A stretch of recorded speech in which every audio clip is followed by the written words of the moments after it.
Thank you for joining us today for the reading of the Word of God. We strive to always present the Word of God as it is presented in the NIV Bible.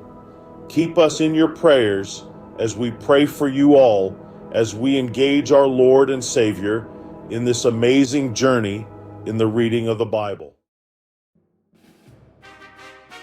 David among the Philistines.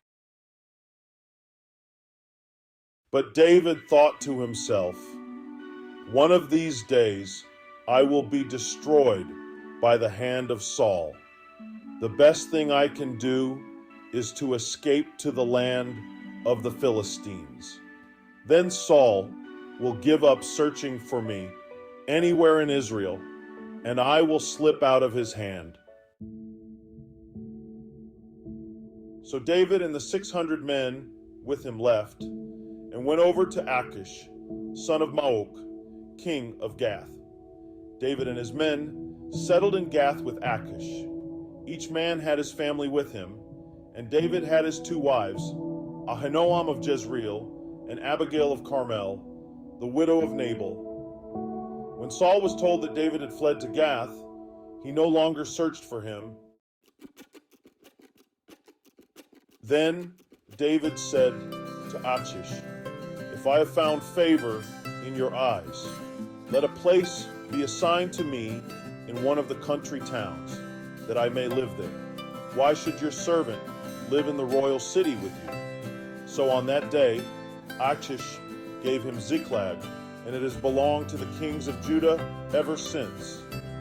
David lived in Philistine territory 1 year and 4 months.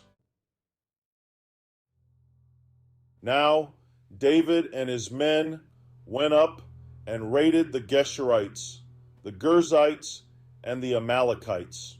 From ancient times, these peoples had lived in the land extending to Shur and Egypt.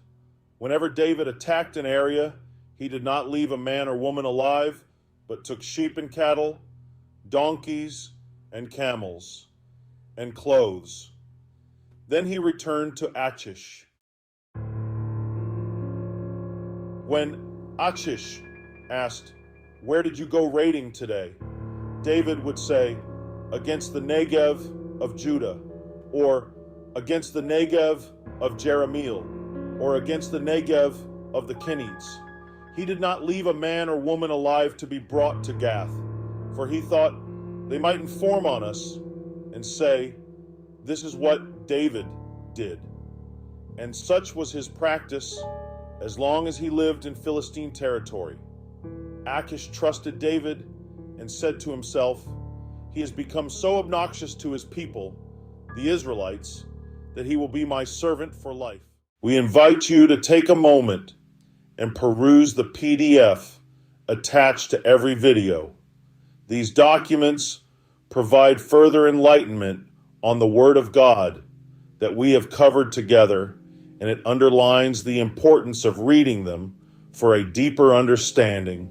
We send our blessings to you in the name of Jesus Christ always. Your presence in the next reading of God's Word would be highly appreciated. Be there. We await your involvement with excitement.